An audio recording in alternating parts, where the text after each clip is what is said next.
மாதாஜி. ஹரே கிருஷ்ணா மாதாஜி. மாதாஜி இன்னைக்கு ஒரு ஸ்லோகம் நான் படிக்கிறேன் மாதாஜி. ஹரே கிருஷ்ணா. ஜெயந்தி மாதாஜி. ஓகே.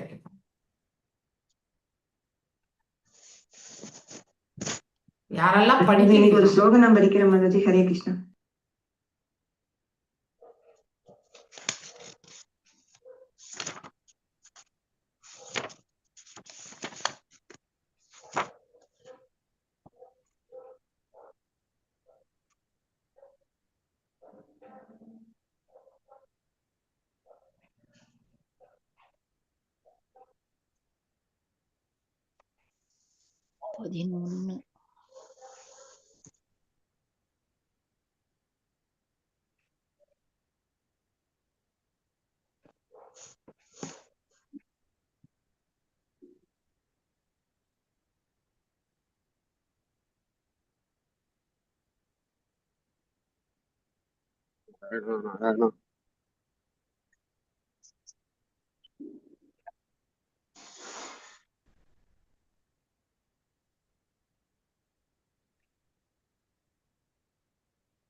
ராத மாதவ குஞ்ச பிஹாரி ராதா மாதவ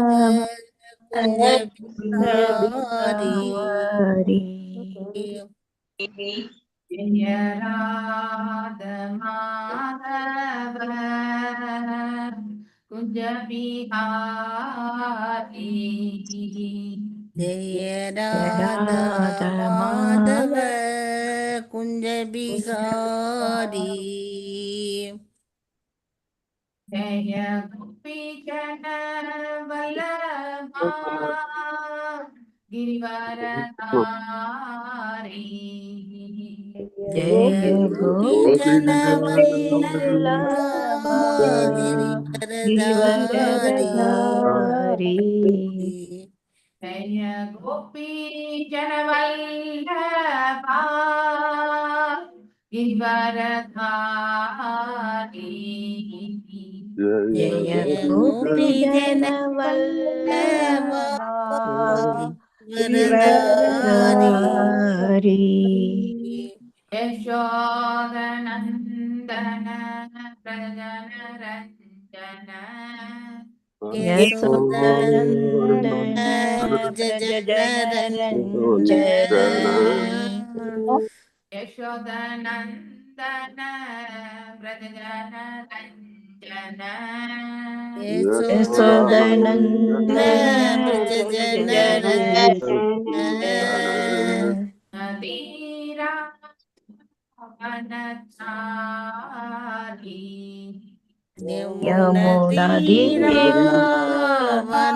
யமுனதீராவனச்சாரி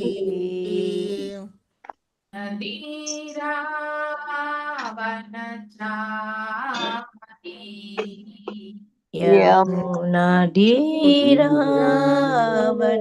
யமுனதீராவனச்சாரி ஜெயராத மாதவ குஞ்ச பிஹாரி ராத Madhava குஞ்ச Bihari Hare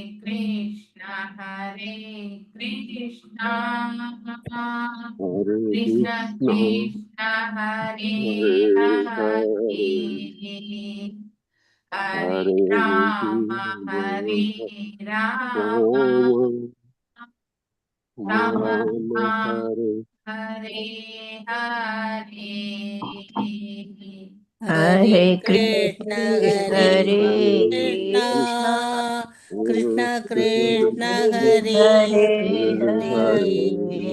Hare Hare Rama Hare Rama Rama Rama Hare Hare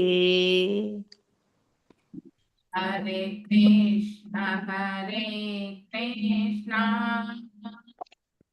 Krishna Krishna Hare Hare Hare Rama,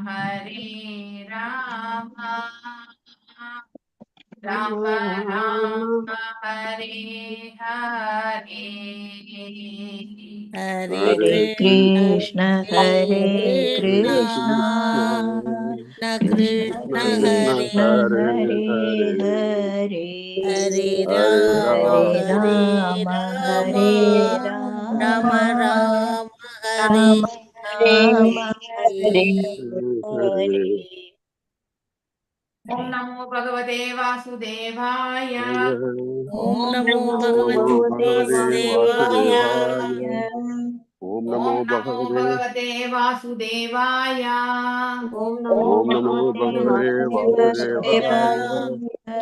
Om Namo Bhagavate Vasudevaya. Om Namo Om Namo Bhagavate Bhagavate Vasudevaya. Vasudevaya. Narayanam Namaskrityam Narayanam Namaskrityam Tam Chaiva Narottamam Tam Jaiva Narottamam Devim Saraswatim Vyasam Devim Saraswatim Vyasam Tato Jayam Mudirayet Tato Jayamudiraye Nashtaprayeshu Abhadreshu Nashtaprayeshu Bhadreshu Nityam Bhagavata Sevaya Nityam Bhagavata Sevaya Bhagavatya Uttama Sloke Bhagavati Uttamaśloke Bhaktir Bhavate Naistiki Bhaktir Naistiki Naya Vasudevaya Devaki Nandanaya Cha Nandagopagumaraaya Govindaya Namo Namaha Krishnaya Vasudevaya Devaki Nandanaya Cha Nandagopagumaraaya Govindaya Namo Namaha कृष्णाय वासुदेवाय गोविन्दाय नमो देव नमः कृष्णाय वासुदेवाय கிருஷ்ணாய வாசுதேவாய நமக்குள்ள மறந்துடுச்சு कृष्णाय वासुदेवाय नन्दगोपकुमाराय गोविन्दाय नमो Idi Krudonushanga Asana Sayanadana Snana Sanadikshu Saha Mruga Jahuna Snehanubatta Hridaya Ashut. Yes, Prema Mataji Vasan. தஸ்மின் வாவகிலியேக மாத்தி எங்க புலகாஸ் படிக்கிறீங்க? நான் கரெக்டா வச்சிருக்கேன். ஓ 8வது படிச்சிட்டேனா? நான் படிக்கும்போது யாரும் இல்ல மேடம், நீங்க மாத்தி படிச்சிருக்கீங்க மேடம். சொல்லலாம் மேடம். இருங்க. இதுதான் படிக்கணும். 7 மரத மணலின் செயல்கள்ல 5ல 11 படிக்கணும். ஒரு நிமிஷம் 10 குறிச்சு வச்சிருக்கேன்.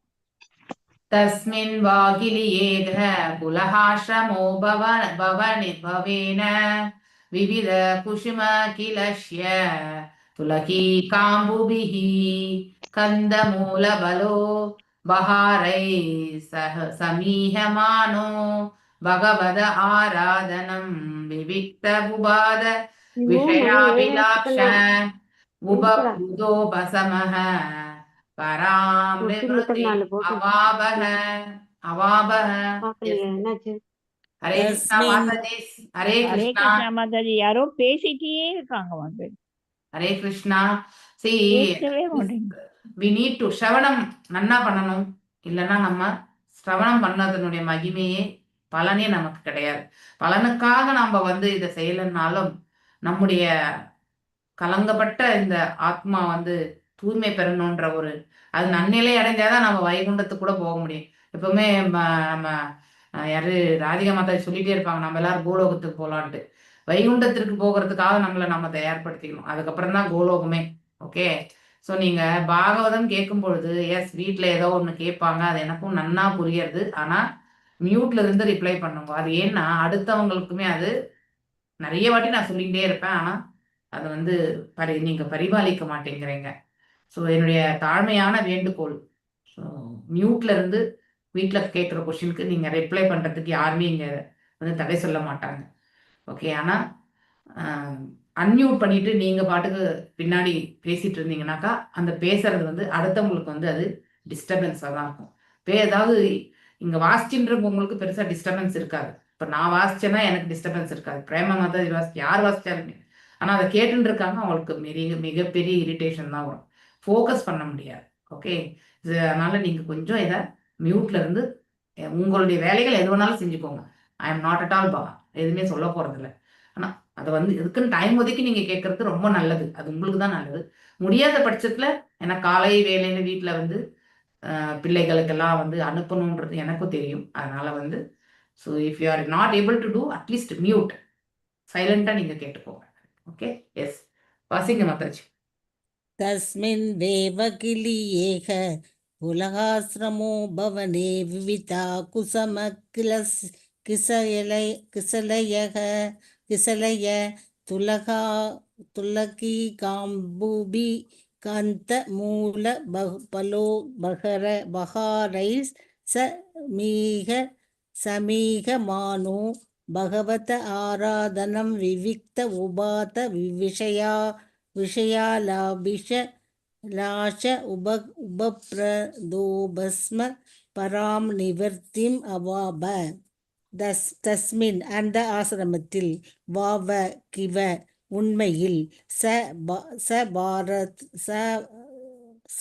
பாரத மகாராஜா ஏகல தனியே அவர் மட்டும் புலக ஆசிரம உபவேன புலக ஆசிரமத்தை சுற்றியுள்ள நந்தவனங்கள் விவித குசம கிசலய துளசிக அம்புபி பல்வேறு வண்ண மலர்கள், துளசி இலைகள், காம்புகள் மற்றும் மலர் நீருடன் கந்த மூல பவ உபகாரை கிழங்குகள், வேர்கள், கனிகள் மேலும் சமீகமான செய்து பாகவத முழுமுதற் கடவுள் ஆராதனம் வழிபட்டு விவிக்த தூய்மை பெற்றார், உபரத விடுதலை பெற்றார், விஷய அபிலாத பௌதிகம் புலநிகழ்ச்சிக்கான விருப்பம், உபப்ரத அதிகரித்தல், உபசம அமைதியாக, பராம் உன்னதமான, நிர்வருத்திம் திருப்தி அவாப அவர் எய்தினார். மொழிபெயர்ப்பு பொருளுரை பை ஸ்ரீல பிரபுபாதாக்கு ஜெய். மொழிபெயர்ப்பு.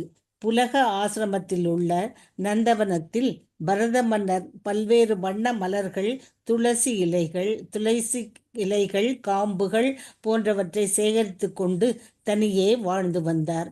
அவர் மேலும் கண்டகி நதியின் நீர், பல்வேறு வகையான வேர்கள், கிழங்குகள் போன்றவற்றை சேகரித்தார். இவற்றையெல்லாம் அவர் முதற் கடவுளான வாசுதேவருக்கு உணவாக படைத்து அவரை வழிபட்டு திருப்தி அடைந்தார். இவ்வழியே அவரது இதயம் முற்றிலும் துளியளவு ஆசை கூட இல்லாதிருந்தது. எல்லாவிதமான ஆசைகளும் மறைந்தொழிந்தன.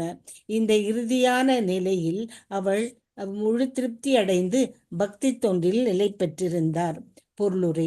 எல்லோருக்கும் அமைதியான உள்ளத்தை விரும்புகிறோம். ஒருவன் புலநிகழ்ச்சிக்கான உலக ஆசையிலிருந்து முற்றிலும் விடுதலை பெற்று பகவானின் பக்தி தொண்டில் ஈடுபடும் பொழுதே அடைய முடியும். பகவத்கீதையில் பத்ரம் புஷ்பம் பலம் தோயம் யோமே பக்தியா பிரயச்சதி என்று குறிப்பிடப்பட்டிருக்கிறது. பகவானை வழிபடுவதற்கு பொருள் அதிகம் செலவிட தேவையில்லை.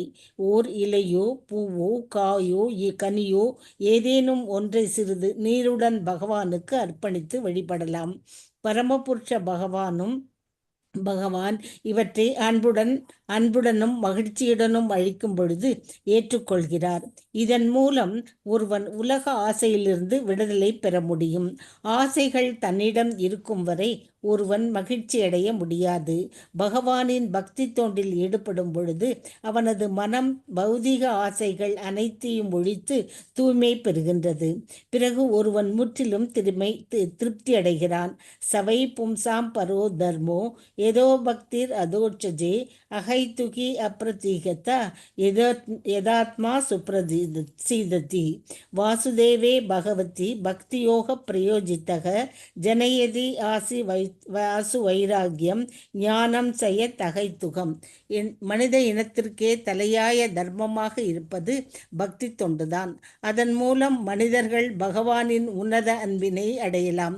அப்பக்தி தொண்டு தன்னை முழுவதும் திருப்திப்படுத்துவதற்காக எந்தவிதமான உள்நோக்கமோ இடையூறோ இன்றி இருத்தல் வேண்டும். முழுமுதற் கடவுளான ஸ்ரீ கிருஷ்ணருக்கு ஒருவன் பக்தி தொண்டு செய்வதனால் அவன் உடனடியாக அளவற்ற ஞானமும் உலகின் மீது பற்றினையும் அடைகிறான். பாகவதம் 1.2.6-7 இதுவே பரம இலக்கியமான ஸ்ரீமத் பாகவதத்தில் கொடுக்கப்பட்டிருக்கும் உபதேசமாகும். ஒருவன் புலக ஆசிரமத்திற்கு போக இயலாதவனாக இருக்கலாம். ஆயினும் அவன் எங்கிருந்தாலும் தான் இருந்த இடத்திலேயே பகவானுக்கு மகிழ்ச்சியுடன் பக்தி தொண்டு செய்ய முடியும். ஹரே கிருஷ்ணா மாதாஜி. ஹரே கிருஷ்ணா மாதாஜி. தயேதம் அபிரத புஷவரி ஷர்யயா பகவதி பர்வர்த்தமானா நூராக பரத்ருக்ஹ்ருதய சைதில்ய பிரஹர்ஷ வேகாலாத் மணி உத்பித்யமான ரோம புலக புல ஔகந்தய பிரவருத்த பிரணயா பாஷ்ப நிவృத்த லோக நயன ஏல நிஜர மனாருண சரணார விந்தானுத்யான பரிசித பக்தி யோகேன பரிலுப்த பரமாக லாத கம்பீர ஹிருதய ஹரதாவகாட கிஷ்ணஸ்தாம் அபி கிரியமானாம் பகவத் சபர்யாம் ந சஷ்மார. எஸ், ஜெயந்தி மாதாஜி வாசன். ஹரே கிருஷ்ண மாதாஜி. தயேதம் அவிரதா புருஷபரி சர்யா யா பகவதி பிரவர்தமானா நூராக பரத்ருதா ஹிருதய சைதிஸ்ய பிராகர்ஷ வேகேலாத் மணி உத்பித்யமான ரோம புலக குலக ஔகந்த்ய பிரவர்த்த பிரணய பாஸ்பா நிருத்தாவலோகா நயனா ஏலம் நிஜர மனாருணா சரணார விந்தானுத்யான பரிசிதா பக்தி யோகேன பரிப்ளுதா பரமாக்லாதா கம்பீர ஹிருதயா ஹிருதா வாகடா கிசனஸ்தாம் அபிக்ரியமானாம் பகவத் சபர்யாம்னா சஸ்மாரா. தயா அதன் மூலம் இத்தம் இவ்வாறு அவிரதா தொடர்ந்து பரமபுருஷ பகவானின் பரிசர்யாயா தொண்டினால் பகவதி முழுமுதற் கடவுளுக்கு பரிவர்த்தமான தொடர்ந்து அதிகரித்து அனுராக பற்றின் பராத்தினால் திருதா இலகியது ஹிருதய இதயம் சைதில்ய புறக்கணித்தல் பிராகர்ஷ வேகேன உன்னத மரத்தலின் வேகத்தினால் ஆத்மனி அவரது உடலில் உத்பித்தியமான ரோம புலக குலக மயிர்கூச்செறிதல் ஔஹந்த்யா அதீத விருப்பம் பிரவிற்த்த உண்டானது பிரணய பாஷ்பா நிறுத்த அவலோக நயன அன்பு மிகுதியினால் கண்களில் கண்ணீர் பெருகி பார்வையினை மறைத்தல் ஏவம் இவ்வாறு நிஜ ரமண அருணா சரண அரவிந்த பகவானின் சிவந்த தாமரை மலர் பாதங்களின் மீது அனுத்தியான தியானத்தினால் பரிசிதா அதிகரித்தது. பக்தி யோகேன பக்தி தொண்டின் சாயலினால் பரிப்ளுப்தா எங்கும் பரவியது. பரம உயர்ந்த ஆக்லாதா ஆன்மீக ஆனந்தத்தின் கம்பீர மிக ஆழமான ஹிருதா இதயத்தில் அதகுணத்துடன் ஒப்பிடப்பட்டு இருக்கிறது. அவகாடா மூழ்கடிக்கப்பட்ட திஷன அவரது புத்தி தாம் அது அபி இருந்த போதிலும் கிரியமானாம் செய்தல் பகவத் முழுமுதற் கடவுளின் சமர்ப்பியாம் வழிபாடு நா இல்லை சஸ்மாரா நினைத்தல். மொழிபெயர்ப்பு. மிகவும் உயர்ந்த பக்தரான பரத மன்னர் இவ்வாறு தொடர்ந்து பகவானின் பக்தி தொண்டில் ஈடுபட்டு வந்தார். இயற்கையாகவே வசுதேவ கிருஷ்ணர் மீது அவர் வைத்திருந்த அன்பு மேலும் மேலும் அதிகரித்தது. அதனால் அவர் இதயம் உருகியது. இதனைத் தொடர்ந்து அவர் படிப்படியாக ஒழுங்குமுறை விதிக்கப்பட்ட அறத்தின் மீதான அனைத்து பற்றுக்களையும் இழந்தார். அவர் உடலில் மயிர்கூச்செறிந்து மெய் மறத்தலினால் உண்டாகும் அடையாளங்கள் உடலெங்கும் தோன்றின. கண்களிலிருந்து கண்ணீர் தாரை தாரையாக பெருக்கெடுத்ததினால் அவரால் எதையும் பார்க்க முடியவில்லை.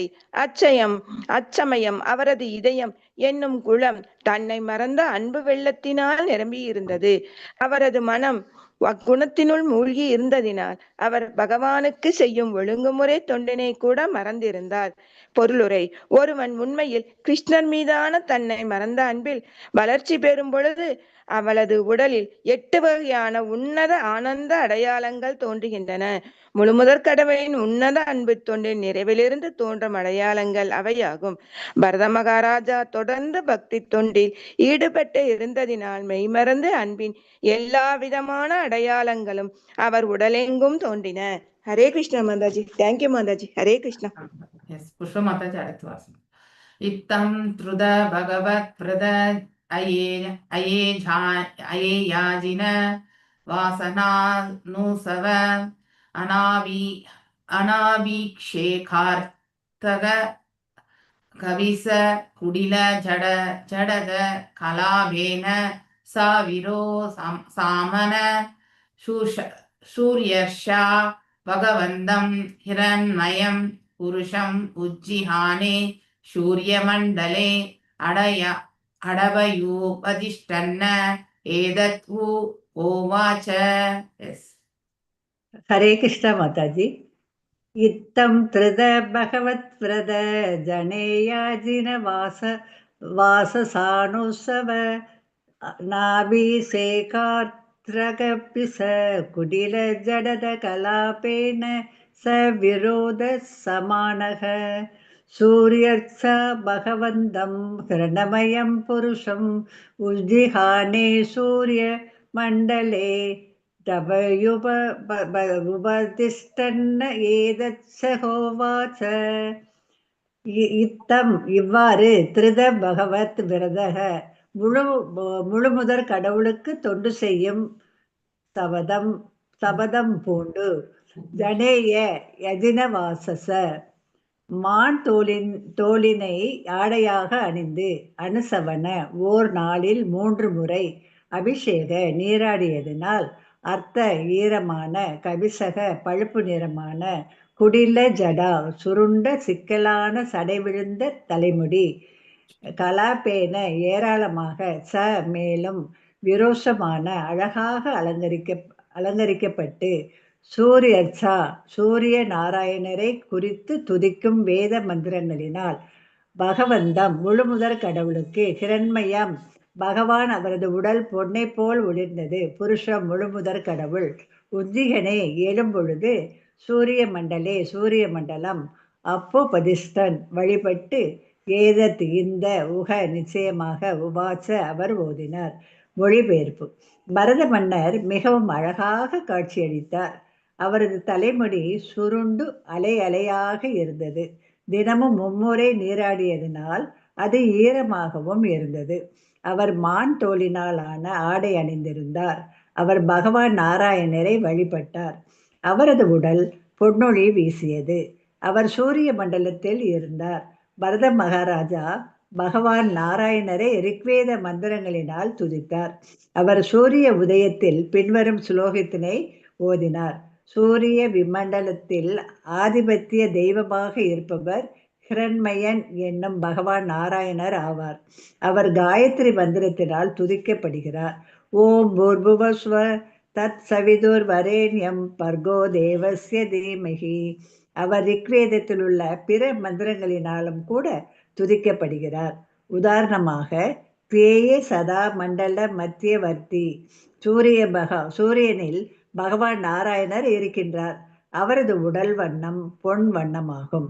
ஹரே கிருஷ்ணா மாதாஜி. தேங்க்யூ மாதாஜி. தேங்க்யூ மாதாஜி. அவ்வளவுதான், லாஸ்ட் ஒரே ஸ்லோகம். ஓகே, பத்மா மாதாஜி வாசிரும். परो रजः सविदुर्जातवेदो देवस्य वर्को मनसेदं जजान सुरेदसादः पुनराविश्य षष्ठे हंसं कृतरानं निरक्षरिङ्गिराङ्गिमः वसिता माताजी। परो रजः सविदुर्जातवेदो देवस्य भर्गो मनसेदं जजान सुरदेशाद पुनराविश्य षष्ठे हंसं कृत्राणां निरुषत् பிங்கிராம் இமக.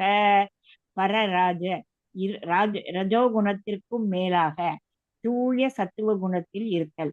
சவிது இப்பிரபஞ்சம் முழுவதையும் ஒளிமயமாக்கும் ஒருவர்.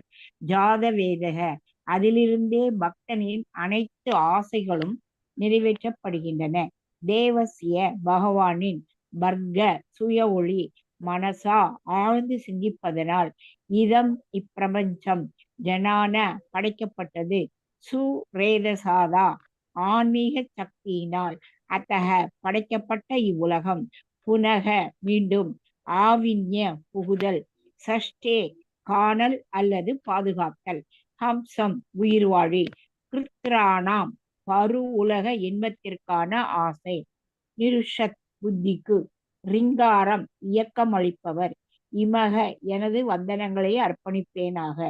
All glories to Srila Prabhupada. மொழிபெயர்ப்பு. முழுமுதற் கடவுள் தூய சத்துவ குணத்தில் வீற்றிருக்கின்றார். அவர் இப்பிரபஞ்சம் முழுவதையும் ஒளிமயமாக்கி தனது பக்தர்களுக்கு அனைத்து நல் வரங்களையும் அருள்கிறார். பகவான் இப்பிரபஞ்சத்தினை அவரது ஆன்மீக சக்தியிலிருந்தே உருவாக்கினார். பகவான் தனது விருப்பத்திற்கேற்ப பரமாத்மாவாக இப்பிரபஞ்சத்தினுள் புகுந்தார்.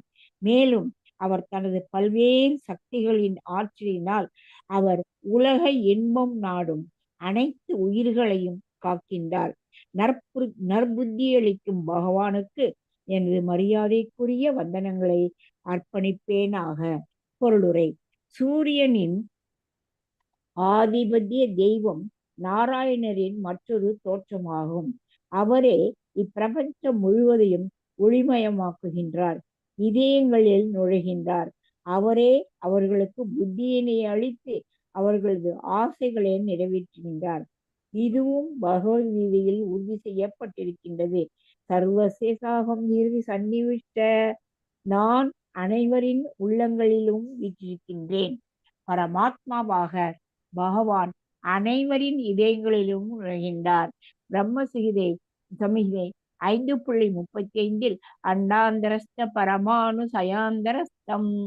அவர் அண்டத்தினுள்ளும் அதுபோல் அணுவினுள்ளும் நுழைகிறார் என்று குறிப்பிடுகிறது. ரிக்வேதத்தில் ஆதிபத்திய தெய்வமான சூரியன் இம்மந்திரத்தினால் துதிக்கப்படுகின்றார். தேயே சதா சவித்ரு மண்டல மத்தியவர்த்தி நாராயண சரசி ஜாசன சன்னிவிஷ்ட. சூரியனில் பகவான் நாராயணர் தாமரை மலரில் வீற்றிருக்கின்றார். சூரியன் எழுவதை போல் ஒவ்வொரு உயிர் வாழியும் இம்மந்திரத்தை ஓதி பகவான் நாராயணரை தரன் புகுதல் வேண்டும். நவீன விஞ்ஞானிகளின் கருத்து பௌதீக உலக ஒளியினால் எல்லா கிரகங்களும் சுழல்கின்றன. மரம் செடி கொடிகள் வாழ்கின்றன. நில ஒளியினாலும் கூட தாவரங்களும் மூலிகைகளும் வளர்கின்றன. சூரியனில் இருக்கும் நாராயணரே இப்பிரபஞ்சம் முழுவதையும் காக்கின்றார். ஆகையினால் நாராயணர் காயத்ரி மந்திரம் அல்லது ரிக்வேத மந்திரங்களினால் துதிக்கப்பட வேண்டும். இவ்வாறு ஸ்ரீமத் பாகவதம் 5ஆம் காண்டம் 7ஆம் அத்தியாயமான பரதமன்னரின் செயல்கள் என்னும் பகுதிக்கு பக்தி வேதாந்தரின் பொருளுரை நிறைவடைகிறது. ஹரே கிருஷ்ண மசந்தி. தேங்க்யூ மந்தி.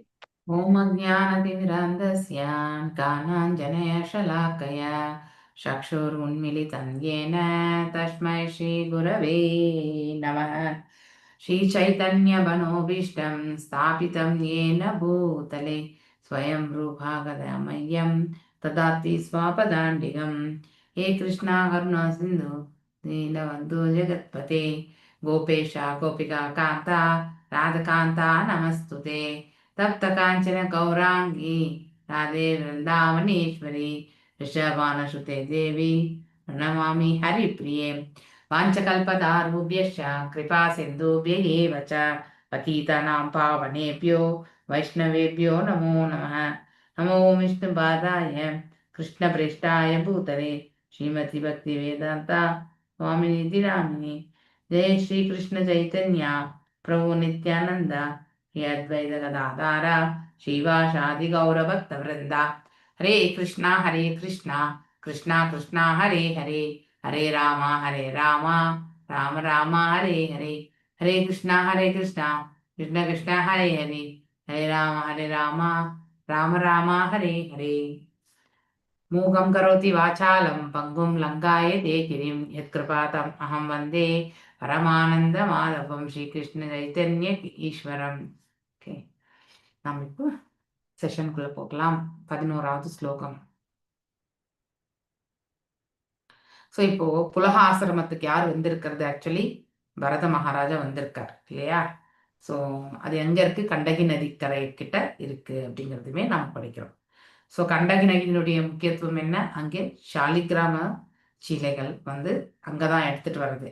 ஸோ அது எல்லா சாலிகிராம அந்த சீலையிலையும் பார்த்தீங்கன்னா இப்படி இந்த சங்குலேயே ஒரு மாதிரி தட்டையா வரக்கூடிய அந்த சங்கு மாதிரி இருக்கக்கூடிய அந்த சாலிகிராமில் பார்த்தீங்கன்னாக்க வரி வரியா இருக்கும். ஸோ அதுக்கு ஒரு கண் இருக்கிற மாதிரி கூட நமக்கு பார்க்கலாம் இல்லையா? ஸோ அந்த மாதிரி சாலிகிராமங்கள் எல்லாமே உண்டு. ஸோ பல்வேறு வகை, ஆனால் அதுக்குள்ள பகவான் உறைந்திருக்கிறார் அப்படிங்கிறதுமே ஒரு வீடியோ வந்து ரொம்ப நாளைக்கு முன்னாடி ஒரு வீடியோ.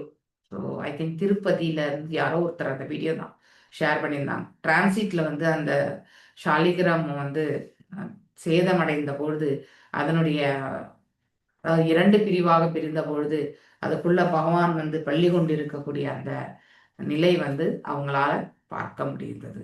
அதான் வீடியோவே அமைச்சிருந்தாங்க. ஸோ அப்படின்னா நம்ம சாலிகிராம சீலையில எப்பொழுதுமே பகவான் உறைந்திருக்கிறார் இல்லையா? சாலிகிராம சீலை வழிபாடு என்பது அதான் அந்த அந்த சாலிகிராம சீலை ஸ்ரீ வைஷ்ணவா உடைய லெக்சர்ஸ்ல இருந்து நான் கேட்டது ஆக்சுவலி. ஸோ அந்த சம்பிரதாயத்துல வந்து ஏன்னா அவங்க மெயினா சாலிகிராமம் தான் அவங்க பகவானுடைய சொரூபம், அங்கேதான் வழிபடுறது. அதனால அவங்க என்ன சொன்னாங்கன்னா, இந்த சாலிகிராம சீலை வழிபட்டா அதை சுத்தி வந்து ஒரு எத்தனை காது தூரம் என்ன சொன்னாங்க, அந்த பாசிட்டிவ் எனர்ஜி வந்து அங்க இருக்கக்கூடிய ஜீவன்களை எல்லாமே ரட்சிக்குமா. ஸோ அந்த அந்த அளவுக்கு பவர்ஃபுல். நம்ம வீட்டில் நாம செய்தாலோ நம்மளை சுற்றி இருக்கக்கூடிய அதாவது ஃப்ரெண்ட்ஸு இல்லைன்னா ஃப்ரெண்ட்ஸ் வீடு இருக்கலாம், இல்லைன்னா வந்து நம்ம நெய்பர்ஸ் இல்லையா, அதாவது பக்கத்து வீட்டுக்காரங்களுக்கு இவங்களுக்கு எல்லாருக்குமே நன்மை என்பது பயக்கும். ஸோ அவங்க எல்லாரும் நல்லா இருந்தால் தான் நாமளும் வந்து ஆதி எதுலேருந்து நம்ம தப்பிக்க முடியும், ஆதி பூத்தத்துலேருந்து தப்பிக்க முடியும் இல்லையா? அவங்க நல்லா இல்லைன்னா நம்ம கிட்ட சண்டைக்கு. ஸோ இன்னொன்று பியூரிஃபிகேஷன் ப்ராசஸ், அதாவது சாலிகிராம சீலையை வந்து யார் ஒருத்தர் வந்து திருமஞ்சனம் பண்ணி துளசி தளத்தை சாத்தி சந்தனத்தை சாத்துறாங்களோ டெய்லி, அதுக்கப்புறம் ஒரு நைவேத்தியம் பண்றாங்களோ பகவான் வந்து நித்திய வாசம் இருக்கின்றார் அப்படிங்கிறது வந்து ரொம்ப அழகா அந்த ஸ்லாங் வந்து அது இன்னும் கேட்கணும்னு தோணும். நித்திய வாசம் இருக்கிறார் பகவான் இல்லையா? ஸோ நித்திய வாசம் இருக்கக்கூடிய அந்த சாலிகிராம சிலை அவங்க ஸ்ரீ வைஷ்ணவா சொன்னதே. ஏன்னா I am not basically from Brahmin ஃபேமிலின்றதுனால அந்த சாலிகிராம சீலை வழிபாடு பண்றதுக்கான அருகதை இருக்கா அப்படிங்கிறது ரொம்ப ரொம்ப முக்கியம் இல்லையா? நாம் ஒரு ஒரு செயலை செய்வதற்கு முன்னால் அதற்கான குவாலிஃபிகேஷன் நமக்கு இருக்கா அப்படிங்கிறத வந்து கண்டிப்பா தெரிஞ்சுக்கணும். ஸோ அப்போ அந்த லெக்சர்ஸ் எல்லாம் கேட்டப்போ மேபி வெரி பிகினிங் ஆஃப் 2021 தான் சாலிகிராம சீலையை நான் பெற்றேன். ஸோ அதுவும் மினிமம் 4 இருக்கணும் அப்படின்னு சொல்றாங்க. அது எனக்கு தெரியாது, ஆனால் அட்லீஸ்ட் மல்டிபிள்ஸ் ஆஃப் 2 இருக்கணும். ஸோ அதாவது ரெட்டை படையில இருக்கணும் அப்படின்னு சொல்றாங்க. ஆனால் அவங்க சொன்னது அதாவது புருஷா மட்டும்தான் செய்யணும் அப்படிங்கிறது வந்து சில பேர் வந்து ரொம்ப இன்சிஸ்ட் பண்ணி சொல்லும் பொழுது அதற்கான விளக்கத்தையுமே நான் கேட்டேன். நான் கேட்டப்போ அப்படியெல்லாம் ஒன்றும் கிடையாது, புருஷா மாத்திரம்தான் செய்யணும்னு கிடையாது. இப்போ புருஷா அதாவது அவர் செய்யாம அவரால் முடியாத பட்சத்துல வீட்டுல இருக்கக்கூடிய அவங்களுடைய மனைவியும் கூட செய்யலாம். ஸோ இதுக்கான குவாலிஃபிகேஷன் என்னன்னா நம்ம 4 ரெகுலேஷன்ஸ் இல்லையா? நாம ஜபங்கள் வந்து நம்ம சம்பிரதாயத்துல உண்டு. ஆனா மெயினா வந்து 4 குவாலிஃபிகேஷன். அதாவது கெட்ட பழக்கங்கள் எதுவும் இருக்கக்கூடாது, தகாத உறவு முறை என்பது இருக்கக்கூடாது, மாமிசம் உண்ணக்கூடிய அந்த சுபாவம் இருக்கக்கூடாது இல்லையா. மேலும் வந்து சூதாட்டத்தில் வந்து தன்னை ஈடுபடுத்திக்கணும். இந்த 4 ரெகுலேஷன்ஸ் நமக்கு எது கிடைக்க பெற்றிருக்கோ இல்லையா, அதாவது ஃபர்ஸ்ட் காண்டத்துல நம்ம படிச்சிருக்கோம் இல்லையா, அந்த 4 முறைகளையுமே வந்து அனுஷ்டானம் என்பது கண்டிப்பா பண்ணணும். ஸோ அப்போ அந்த சாலிகிராம சிலைக்கு வந்து நம்ம அதுக்கு ஒரு நீரும் துளசியும் மற்றும் ஒரு பிரசாதமும் நாம் சுவீகரித்தா அதுவே போதும். ஸோ அதை வந்து நாம டெய்லி வந்து செய்யணும். நம்ம ஊருக்கு போயிட்டு நம்ம வீட்டில் யாரையாவது ஒருத்தரை செய்ய சொல்லலாம், ஏதோ ஒன்று நமக்கு வந்து ஏற்பாடு செய்யலாம். ஓகே, ஆனால் இது வந்து எல்லா இடத்துலையுமே எடுத்துட்டு போக மாட்டாங்க. ஏன்னா அதுக்கு நிறைய நியமங்கள் என்பதும் இருப்பதால் நம்மளால எல்லாமே புரிஞ்சுட்டு பண்ண முடியலனாலும் பேஸ் லெவல் இவ்வளோன்னா நம்ம சாலிகிராம சீலை வந்து கண்டிப்பா ரட்சிக்கணும். பகவானுடைய அவர் இருக்கக்கூடிய ஸ்தலம் அதுக்குள்ளதான் இருக்கார் அப்படிங்கிறது வந்து நிதர்சனமா இருக்கார் இல்லையா. அப்படின்னா நித்திய வாசம் செய்கிறார். ஸோ நான் எப்பவுமே நிதர்சனம் சொல்லுவேன். ஆனா அந்த பிரபுஜி எக்ஸ்பிளைன் பண்ணது வந்து நித்திய வாசம்.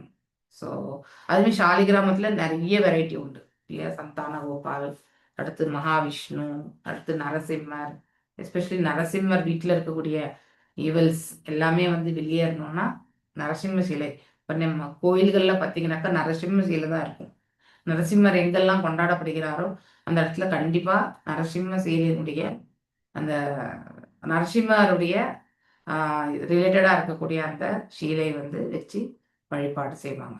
அபிஷேகங்கள் எல்லாமே அந்த சீலைக்கு உண்டு. ஸோ அவ்வளவு மேன்மையானது சாலிகிராம வழிபாடு. ஸோ நம்ம பகவானை அதாவது உண்மையிலே அதுல இருக்கக்கூடிய அந்த இதை வந்து நாம ஏற்றுக்கொள்ளணும். அதுதான் வந்து சாஸ்திர விதிகளே சொல்லப்பட்டிருக்கு.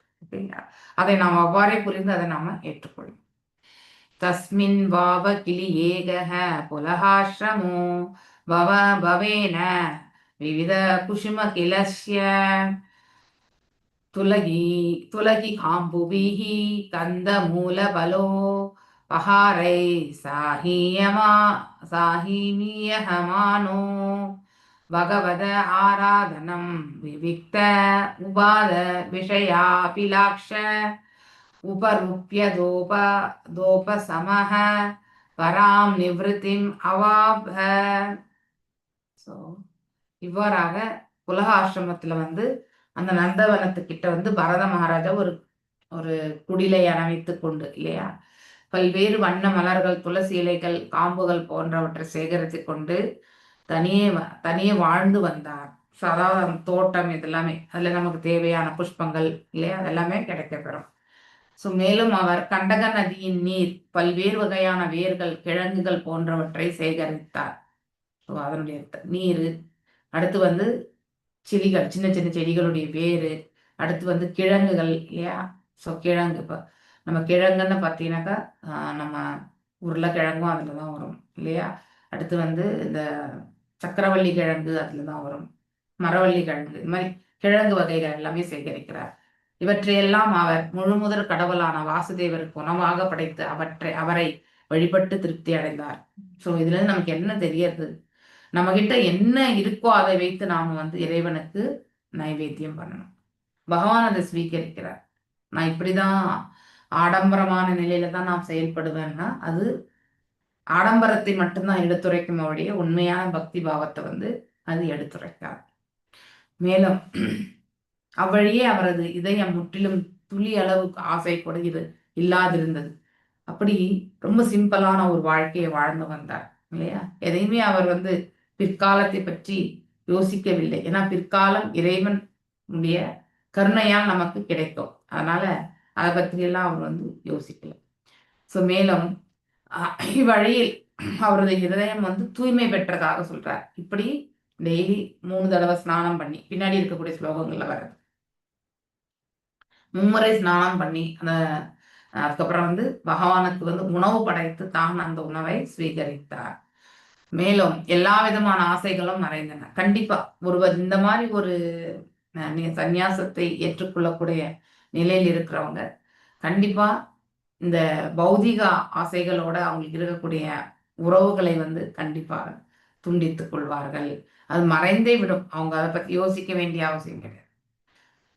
இந்த உறுதியான நிலையில் அவர் முழு திருப்தி அடைந்து பக்தி தொண்டில் நிறைவே நிலை பெற்றிருந்தார். ஸோ அதாவது அந்த ஒரு ஸ்திரத்தன்மையோட பக்தி தொண்டு அதுல நிலை பெற்றிருந்தார். பொருளுரை: எல்லாரும் அமைதியான உள்ளத்தை விரும்புகின்றோம் இல்லையா? நமக்கு எல்லாருக்குமே பீஸ்ஃபுல்லா இருக்கும்.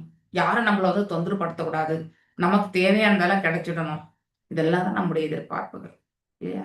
ஆனா அடுத்தவங்களுக்கு நமக்கு கிடைச்சிருச்சு, நமக்கு கிடைக்க வேண்டியது அவர் நல்லா இருக்கிறத பார்த்து நமக்கு ஒன்றும் ப்ராப்ளம் இல்லை. ஆனா நமக்கு கிடைக்க வேண்டியது அவர் கிடைச்சா கண்டிப்பா அவர் மேல நமக்கு ஒரு காழ்ப்புணர்ச்சி வரும் இல்லையா?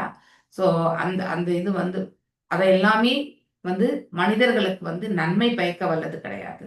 எதையுமே ஏற்றுக்கொள்ளக்கூடிய அந்த பக்குவம் தான் நம்ம வளர்த்துக்கணும். அந்த ஒரு பக்குவம் இல்லைன்னா நாம மீண்டும் மீண்டும் இந்த புவியில வந்து திரும்பி வந்துட்டே தான் இருப்போம். ஸோ எதெல்லாம் ஆன்மீகத்துக்கு சம்பந்தப்பட்டிருக்கோ அது எல்லாமே வந்து நாம மேன்மையாக எடுத்து செல்லணும். எதெல்லாம் பௌதிகத்துக்கு சம்பந்தப்பட்டிருக்கோ அதையெல்லாம் எவ்வளவு குறைச்சிக்கணுமோ அவ்வளவுமே நாம குறைத்து கொள்ளணும். மேலும் பத்திரம் புஷ்பம் தலம் தோயும் இல்லையா? அதாவது நீங்க ஒரு இலையோ நீரோ கனியோ இல்லையா எது கொடுத்தாலுமே பகவான் வந்து வாங்கிக்கிறார் அப்படிங்கிறது வந்து இந்த இடத்துல சொல்லப்பட்டிருக்கு. பகவானை வழிபடுவதற்கு பொருள் அதிகம் செலவிட தேவையில்லை. நம்ம நிறைய ஆடம்பரமா செய்யணும்னு அவசியம் இல்லை. அது எப்பயாவது ஒரு நாள் நம்ம ஆடம்பரம் பண்ணலாம். ஆனா அன்றாடம் நாம் என்ன உணவு உண்ண வேண்டும் என்று எண்ணிக்கொண்டு நாம தயார்படுத்தி இருக்கிறோமோ இல்லையா, அதையே நாம இறைவனுக்கு வந்து அதாவது இட் ஷுட் பி ஆல்சோ அதாவது வெஜிடேரியன் ஃபுட். ஓகே, ஸோ நாம ஏதோ சாப்பிட்றோன்னு சொல்லிட்டு அதை எடுத்து போயிட்டு பகவான்ட்டு வைக்க முடியாது. ஓகே, ஸோ அதனால it is a vegetarian food, no onion, no garlic. இப்படி நாம அந்த உணவு பற்றியான இதை வந்து நம்ம பகவானுக்கு நைவேத்தியம் பண்ணி அதை நம்ம ஸ்வீகரிக்கணுன்றது வந்து நாம நன்னா புரிஞ்சுட்டு செயல்படணும். ஓகே, ஸோ பகவானும் அதை ஸ்வீகரித்து அவருடைய கடைக்கண் பார்வையால அதில் இருக்கக்கூடிய சிறிதளவு பாவத்தையுமே நீக்கி நமக்கு அது மீண்டும் வந்து நமக்கு கிடைக்க பெறுகிறது இல்லையா? ஸோ அந்த ஒரு நிலையை நாம கண்டிப்பா புரிஞ்சுக்கணும். மேலும் பரமபுருஷ பகவான் இவற்றை அன்புடனும் மகிழ்ச்சியும் அளிக்கும் பொழுது ஏற்றுக்கொள்கிறார். So condition apply. அன்புடனும் மகிழ்ச்சியுடனும் சந்தோஷமா இறைவனுக்கு படைக்கணும். அதே மாதிரி வந்து பக்தி பாவம் கொண்டு படைக்கணும். ரெண்டு முக்கியம். பக்தி பாவத்தினுடைய வெளிப்பாடு தான் அன்பு. அப்ப உறவுமுறை. இதனால வந்து இந்த ரெண்டு நிலைகளை வந்து நாம கண்டிப்பா ஞாபகம் வச்சுக்கணும். யார் வேணாலும் பக்தி பண்ணட்டும் வீட்டுல, ஆனா இந்த ரெண்டு விஷயங்கள்ல வந்து நாம கரெக்டா இருக்கணும். அன்போடும் மகிழ்வோடும். இல்லைன்னா ஐயோ இதான் செய்யணுமா அப்படின்ற ஒரு இது. இன்னைக்கு நான் வந்து சமைச்சு பகவானுக்கு நிவேதனம் பண்ணணுமா அப்படின்ற ஒரு இது. இட்ஸ் ஃபைன், நம்ம ஏதோ ஒன்று சாப்பிடலாம் இல்லையா? இந்த மாதிரி மனசு வந்து எப்பவுமே வந்து சஞ்சலம் அடையக்கூடியது. ஆனா அதை வந்து நம்ம ஸ்திரப்படுத்தி கொள்ளும் பொழுது இறைவனுடைய பக்தியில வந்து நம்மள நாம வந்து முழுமையா ஈடுபடுத்தி கொள்றது இது ரொம்ப ரொம்ப முக்கியமானது. அது ஸ்திரத்தன்மை கொண்டு வரணும் நம்ம. ஆனா இதுக்கெல்லாம் நம்ம என்ன செய்யணும்? ஒன்று பிரசாதத்தை ஸ்வீகரிக்கணும், அடுத்து பகவானுக்கு நைவேத்தியம் பண்ணணும் இல்லையா? அடுத்து வந்து நாம ஜபங்களை வந்து நாம ரொம்ப ஸ்ட்ராங்கா வந்து பார்த்தீங்கன்னாக்கா மனசை வந்து நிலைப்படுத்தும். அதாவது ஹிருதயத்துல நாம பகவானோ அல்லது அவருடைய பக்தரையோ வந்து நம்ம ஹிருதயத்துல நிலைப்படுத்தி ஸோ அவருடைய செயல்பாடுகள் அதாவது ஒரு அந்த அந்த செயல்பாடுகள் எப்படிப்பட்டதா இருக்கணும்னாக்கா, ஸோ இறைவனுக்குமே வந்து நம்ம ப்ளீஸிங்கா இருக்கக்கூடிய செயல்பாடு முறையா இருக்கணும்.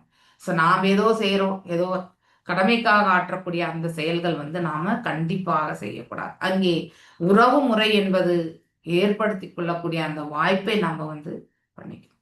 ஓகே, ஆசைகள் தன்னிடம். இதன் மூலம் ஒருவன் உலக ஆசைகளிலிருந்து விடுதலை பெற முடியும். அப்படின்னா இந்த உலகாயுத ஆசைகள் இருந்து அவன் வந்து வெளியேறுகிறான்.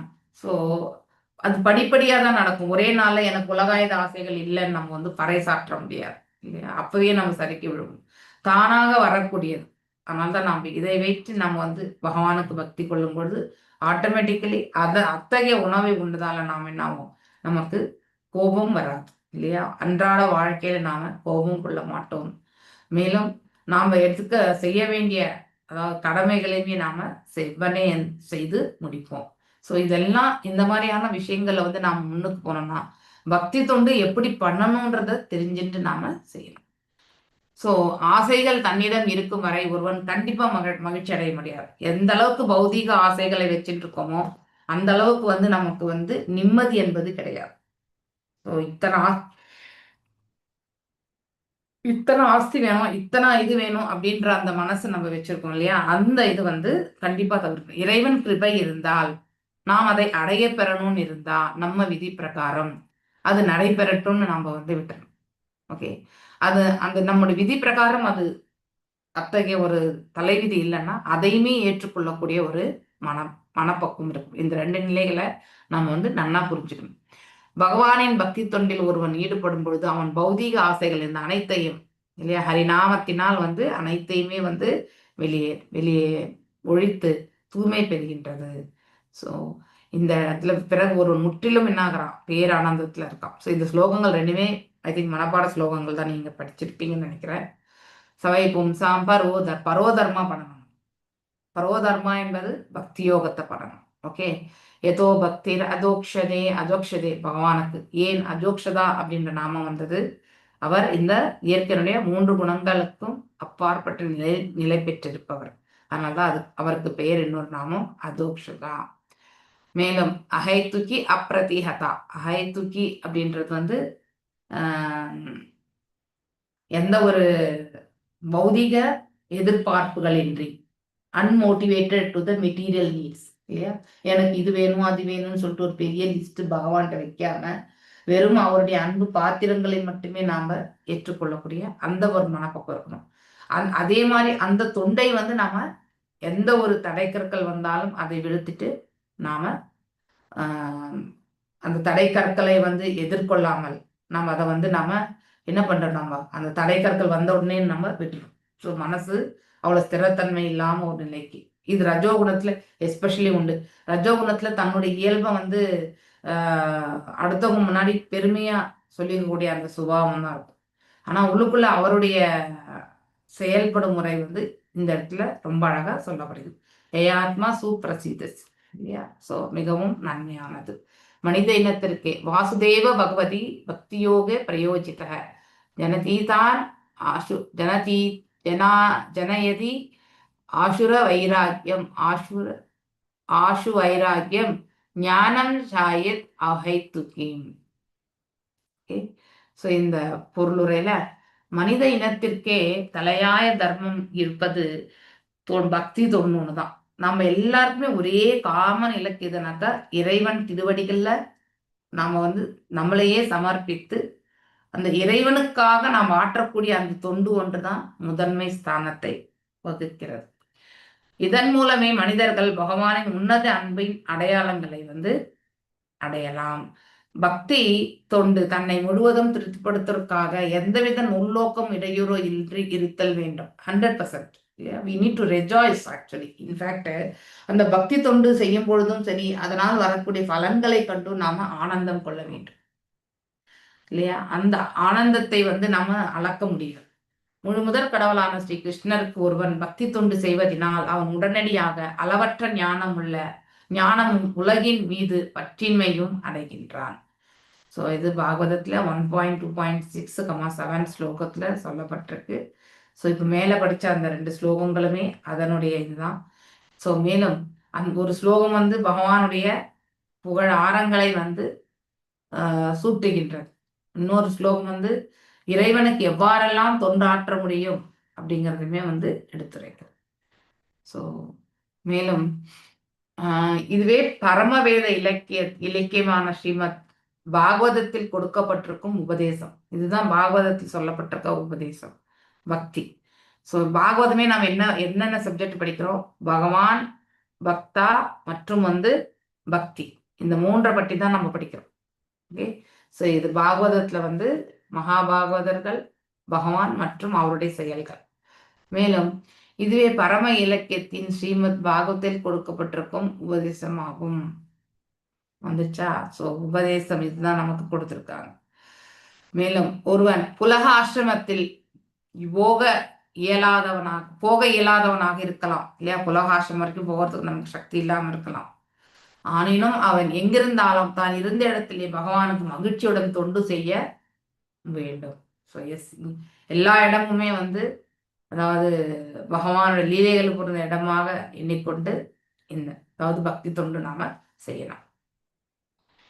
தயேதம் அவிரத புருஷபரி ஷர்யயா பகவதி பிரவர்த்தமான நூராக பரதிருத ஹிருதய வைஸ்தில்ய பிரஹர்ஷ வேகோ வே வேகேலாத்மனி உத்பித்தியமானः ரோம குல ஔகந்தய பிரவர்த்த பராயண பிராணேன பாஷ்ப நிருத்தாவலோக நயன ஏலம் நிஜர மனாருண சரானர விந்தானு யத்யான் பரிச்சித பக்தி யோகேன பரிலுப்த பிராஹமண லாத கம்பீர ஹிருதய ஹிருதாவார கிருஷ்ணஸ்தாம் அபி கிரியமானானாம் பகவத் சபர்யாம் நாம் சம்சார. ஸோ இப்போ நாம அடுத்த விளக்கத்துக்கு போகிறோம். ஸோ மிகவும் உயர்ந்த பக்தரான பாரத மன்னர், ஏன்னா அவர் ஆல்ரெடி தந்தையிடமிருந்து இறைவனை பற்றிய ஞானத்தையுமே அவர் பெற்றிருக்கிறார். அங்கேயே அங்கே அதாவது அவருடைய ஆட்சியில் இருக்கும் பொழுதே அவர் யக்னங்களை வளர்த்து இல்லையா, நல்ல ஒரு வேள்விகளை வளர்த்து அதற்கான வீட்டுல என்ன மாதிரி சூழ்நிலைகளை எல்லாம் அமைத்துக் கொள்ளணுமோ அதெல்லாம் வைத்து அவர் பக்தி தொண்டுல தன்னை அரசனாக இருக்கும் காலத்திலே கையாண்டார். ஸோ அதனால அவர் இந்த பக்தி தொண்டுக்கே அரச பதவி விட்டுட்டு வந்தது கிடையாது. He was ruling already.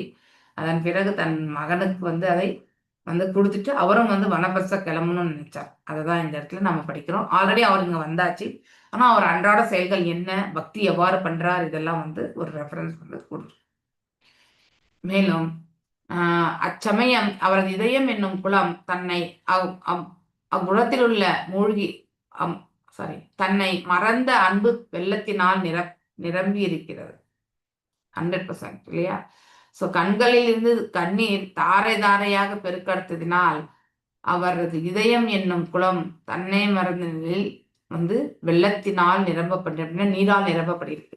So அப்படின்னா ஃபுல் ஆஃப் அதாவது பார்த்தீங்கன்னா அவர் பகவானை உணரக்கூடிய அந்த பக்குவத்துல நிலை பெற்றிருக்கிறார். ஓகே, அவரது மனம் அக்குளத்தினுள் மூழ்கி இருந்ததனால் அவர் பகவானுக்கு செய்யும் ஒழுங்குமுறை துணிகளை கூட அவர் மறந்திருந்தார். ஸோ இந்த குளம் அவர் இப்படிப்பட்ட ஒரு பக்தியில தன்னை ஈடுபடுத்தி கொண்டிருக்கிறார் அப்படிங்கிறது இந்த பேராகிராஃப்ல இருந்து சொல்லணும். அன்பு கொண்டு இறைவனிடத்துல உறவு கொண்டு அவர் ஆற்ற வேண்டிய கடமைகள் எல்லாம் அவர் செய்து கொண்டு இல்லையா. ஸோ கடமைகள் என்ற பட்சத்துல பக்தியில வரும்பொழுது குவாலிட்டிஸ் இல்லையா. ஸோ சில குவாலிட்டிஸ் நாம் எப்படி பக்தி எடுத்துட்டு போகணும், தூய்மையா இருத்தல், பிரசாதத்தை மட்டுமே சேகரிக்கிறது இல்லையா, இறைவனுக்கு நிவேதனம் பண்றது, இப்படி சில நிறைய விஷயங்கள் உண்டு இல்லையா. அதுல அவர் எல்லாவற்றையுமே அவர் பரிபாலித்து ஸோ பக்தி தொண்டு பகவானுக்கு செய்யும் ஒழுங்குமுறை தொண்டினை, ஒழுங்குமுறை தொண்டுன்னா என்ன, சாதன பக்தியை மறந்து போயாச்சு அவர். ஓகே, ஒழுங்குமுறைனா ரூல்ஸ் ரெகுலேஷன்ஸ்ல பண்றது. ஸோ அப்படின்னா இந்த சாதன பக்தி ராகனுக்கு இப்பதான் மாதாஜி நீங்க எல்லாரும் படிச்சுட்டு இருந்தீங்க இல்லையா. ராகனுக பக்தி வர வரைக்குமே இருக்கும். ராகனுக்கா பிரேமை பாவத்துக்கு எல்லாமே இந்த மாதிரி ஏதாவது ரூல்ஸ் ரெகுலேஷன்ஸ் எல்லாம் நம்ம எதுவும் ஃபாலோ பண்ண கிடையாது. ஸோ அதுனா மேன்மையான ஒரு அன்புல இருந்து செய்யக்கூடியது இல்லையா. அந்த லெவல், அதாவது யமா நியமா அந்த அஷ்டாங்க சித்திகளை பெற்ற யோகிகள் எந்நிலை கொள்கிறாரோ அது போல பக்தனுமே அந்த மாதிரியான ஒரு நிலையை அடைந்து விட்டால் ஸோ இந்த பிரபஞ்சத்துல வாழக்கூடிய அந்த சூழ்நிலையில் தான் பின்பற்றி வந்த, அதாவது நம்ம என்ன பின்பற்றோம், வர்ணாசிரமம் அது ஒண்ணு. அதுலயுமே வேத சாஸ்திரங்கள் பிரகாரம் இன்றைக்கு நாம கூட எத்தனையோ இதெல்லாமே நம்ம அதாவது எத்தனையோ பண்டிகைகள் எல்லாம் நம்ம கொண்டாடுறோம் இல்லையா. ஆனா அந்தந்த பண்டிகைக்கு உரித்தான செயல்களையுமே நம்ம செயல்படுறோம். ஆனா இவர் அதையும் கடந்த நிலையில சுத்த சத்துவத்துல போய் நிலை பெற்று விட்டார். ஒருவன் உண்மையில் கிருஷ்ணர் மீதான தன்னை மறந்த அன்பில் வளர்ச்சி பெறும் பொழுது இல்லையா, ஸோ நம்மளையே மறந்து இருக்கும் பொழுது பொழுது அவளது உடலில் 8 வகையான உன்னத அடையாளங்கள் தோன்றுகின்றன.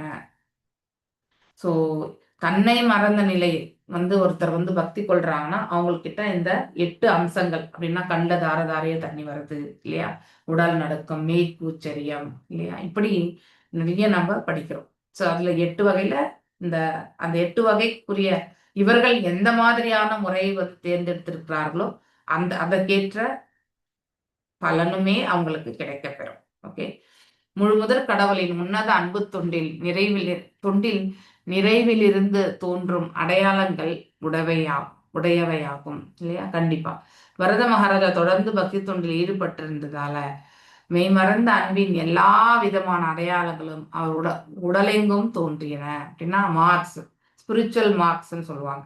ஓகே, ஸோ அந்த அடையாளங்கள் அவருக்கு தோன்றியதாக இந்த பர்பட்ல நமக்கு எடுத்துரைக்கிறாங்க.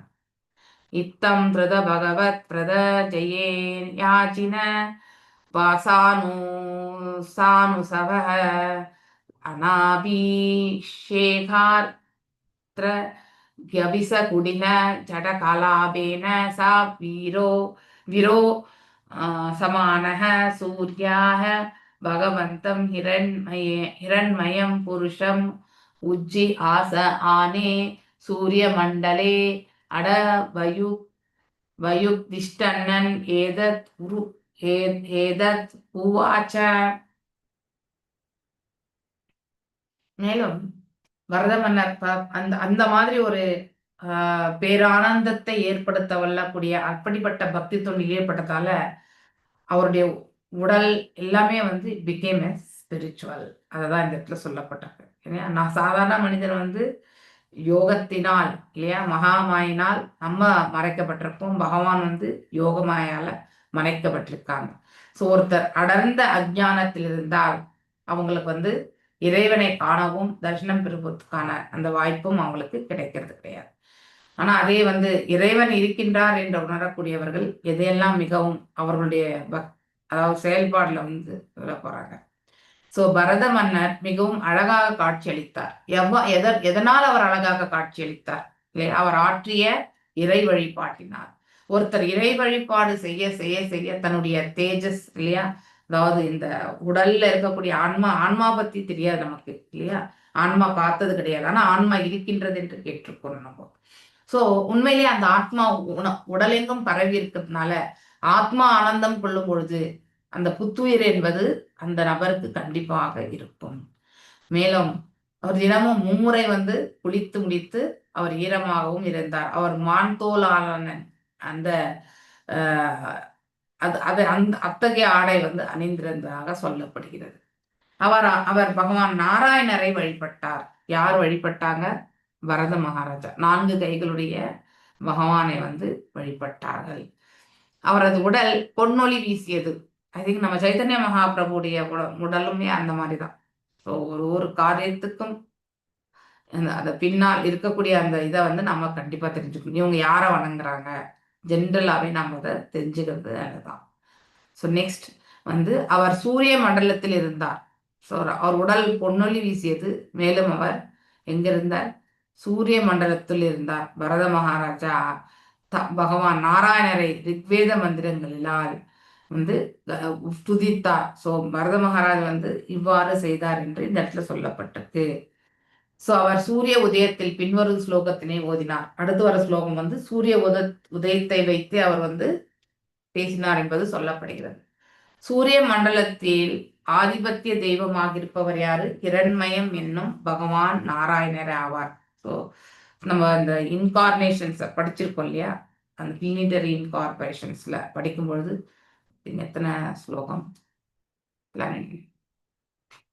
ஒரு நிமிஷம். சூரிய மண்டல் ஆதிபத்திய தெய்வமாக இருப்பவர் நாராயணர். ஸோ நம்ம கோலோக சாட்ல இருந்து பார்க்கும் பொழுது வைகுண்டம் அந்த நிலையிலேருந்து நம்ம பார்க்கும் பொழுது மேல் உலகத்துல வைகுண்டங்களே சென்டரா இருக்கக்கூடியது நாராயணர் இல்லையா, 4 கைகள். அதே மாதிரி அவங்களுக்கு இது நாரத பஞ்சராத்திர விதி பிரகாரம் நம்ம வைகுண்டத்திற்கு போறோம். அநேக வைகுண்டங்கள் உண்டு. அதுல ஹையஸ்டா இருக்கக்கூடிய வைகுண்டம் வந்து கோலோகம். ஆனா அங்கே செல்வதற்கு வந்து இந்த அதாவது ஆப்புலண்டா இருக்கக்கூடிய செயல்கள்ல காட்டிலுமே பக்தி பாவத்தினுடைய அடிப்படையில வச்சுதான் நமக்கு அங்க என்ட்ரி. ஆனா இந்த இடத்துல வந்து நமக்கு வந்து நம்ம ப்ராசஸ் ஃபாலோ பண்ணணும். Step by step process. நீங்க நம்ம திருப்பதி பெருமாளுக்கு போனாலும் சரி, இல்ல பெருமாள் கோயிலுக்கு சென்றாலும் அதனுடைய வழிபாட்டு முறையே வந்து இவ்வாறு தான் இருக்கும். ஒவ்வொன்றுமே வந்து வேத சாஸ்திர முறைகள் படிதான் நடக்கும். அது தவிர்த்து அவங்க செய்ய மாட்டாங்க. ஸோ காயத்ரி எதுவுமே காயத்ரி மந்திரத்தோட உச்சாடனம் நான் ஆல்ரெடி உங்களுக்கு சொல்லியிருக்கேன். காயத்ரி மந்திரம் எதுக்கு உச்சாடனம் செய்யணும்னா, மங்களகரமான ஒரு செயல் செய்யணும்னா முதல்ல காயத்ரி மந்திரத்தை தான் உச்சாடனம் செய்யணும். அவ்வாறு செய்யப்படும் போது நமக்கு அந்த பாசிட்டிவான அந்த எனர்ஜி நம்மக்கிட்டயுமே இருக்கும். செய்பவர்களுக்குமே அது வந்து நமக்கு நல்ல, அதாவது நாம் எதிர்பார்த்த மாதிரி இந்த பூஜைகளை செய்யணும்னு நம்ம புரோஹிதர் ஹயர் பண்றோம்னு வச்சுக்கோங்க. அவரை நாம நல்ல முறையா கவனிச்சாக்கா ஆட்டோமேட்டிக்லி அவர் இடத்துல வந்து 1க்கு 2 மடங்கு எஃபர்ட், ஒரே மந்திரத்தையே சொல்ற விதம் வந்து அந்த ஈடுபாடோட சொல்லக்கூடிய அந்த பாவனை என்பது கண்டிப்பாக வரும். ஓகே. உதாரணமாக தேய சதா மண்டல மத்திய பிரதி, அதாவது சூரியனில் பகவான் நாராயணர் இருக்கின்றார். அவரது உடல் வண்ணம் பொன்வெண் ஆகும் இல்லையா? அங்க தக தகன் எரியக்கூடிய சூரியன் நமக்கு ரொம்ப 2 நாள் வந்து பயங்கரமான வெயில் கொடுத்தாலே நமக்கு வந்து சோர்ந்து போறோம் இல்லையா? ஆனா அந்த கிரகத்திலுமே வாழக்கூடிய ஜீவன்கள் உண்டு, சூரிய கிரகத்துக்குள்ளுமே. ஸோ பகவான் எல்லா இடத்துலையுமே இருக்கார். அதனால நாம் அதாவது இங்கே நாராயணரை வந்து ரிக்வேத மந்திரங்கள் கொண்டுதான் வந்து துதிப்பாங்க. So that is always that. So அவர் சூரிய உதயத்தில் பின்வரும் ஸ்லோகத்தினை வந்து பின்னாடி வரக்கூடிய ஸ்லோகத்தை வந்து உதிக்க சொல்றாங்கன்றதையும், காயத்ரி மந்திரத்தை வந்து முதல் இன்வோகேஷன் பிரேயரா வந்து செய்யறது ஆக்சுவல். ஓகே. சூரியனில் பகவான் நாராயணர் இருக்கின்றார். ஓகே. அவரது உடல் மனம் அதுக்குள்ள இருக்கிறது பகவான் தான். அப்படின்னா சூரிய தேவன் வந்து பகவானுடைய அம்சமா, அதாவது பாத்தீங்கன்னாக்கா கிளினரி போர்ஷன் விரிவங்கங்களுடைய விரிவங்கங்களாக இல்லையா, அந்த வரை. மேலும் சுத்த சத்வ நிலையில வந்து பகவானுடைய நிலையுமே நம்ம படிக்கிறோம் இல்லையா. பரோ ரஜக சவிதுர் ஜாத வேதோ தேவஷ்ய பர்கோ மனேஷதம் ஜஜான சூரோ சுரே தசதாதக புனர் ஆவிஷ்ய சஷ்டே ஹம்சம் கிருத பிராணம் நிருஷத் ரிங்கி ராம இமஹ. இப்ப முழுமுதற் கடவுளுக்கு வந்து அவர் பிரார்த்தனைகள் எப்படி செய்யறாருன்றத பார்க்கணும். சூரிய இதுல இருந்து பண்றாரு, சூரிய தேவ பகவானை நோக்கி. சோ முழுமுதற் கடவுள் தூய சத்துவ குணத்தில் வீற்றிருக்கின்றார். இத வந்து அவர் நன்னா புரிஞ்சிருக்கார். அவர் பிரபஞ்சம் முழுவதுமே வந்து அதாவது ஒளிமயமாக்கி சூரியன் என்ன பண்றார், ஒரே சூரியன் தான் எல்லா மண்டலத்தில் மேலுமே அந்த ஒரு சூரியன் தான் வந்து வெப்பத்தை செலுத்துகிறார். தனது பக்தர்களுக்கு இணைந்து நல்ல வரங்களை வந்து அருள்கிறார். அப்படிப்பட்டவங்களுக்கு வரங்களுமே வந்து வழங்கப்படுகிறது. பகவான் இப்பிரபஞ்சத்தை அவரது ஆன்மீக சக்தியிலிருந்து உருவாக்கினார் இல்லையா. பிரபஞ்சம் எவ்வாறு உருவாக்கப்பட்டது? அவருடைய ஆன்மீக சக்தி. ஆனால் அவரிடமிருந்து பிரிந்து வந்த ஜடசக்தியால இந்த பௌதீக உலகத்தை மகத்தத்துவத்துல வந்து படைத்தார் இல்லையா. சோ அந்த பிரஜா ரிவர் காரணக்கடல்ல ஒரு பகுதியில தான் அந்த மகத்தத்துவம். அந்த மகத்தத்துவமும் எப்படி உருவாகிறது? காலத்தினுடைய வெளிப்பாட்டால இல்லையா. சோ அந்த காலத்தினுடைய வெளிப்பாடுனால மகத்துவம் உருவாகிறது. மகத்துவம் என்ன பண்ணும்?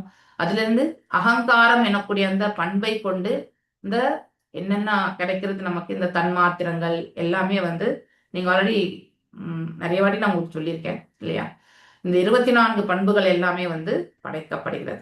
அதையெல்லாம் இப்போ வந்து ரீகலெக்ட் பண்ணி இப்போ பரத மகாராஜா வந்து பேசுறாரு. ஆக்சுவலி பகவான் தனது விருப்பத்திற்கேற்ப பரமாத்மாவாக பிரபஞ்ச சக்திக்குள் புகுந்தார். அதாவது செகண்ட் கேண்டோ 5வது சாப்டர் நீங்க எல்லாரும் கூட படிச்சிருப்பீங்க மகாத்தாஜியோட சேர்ந்து.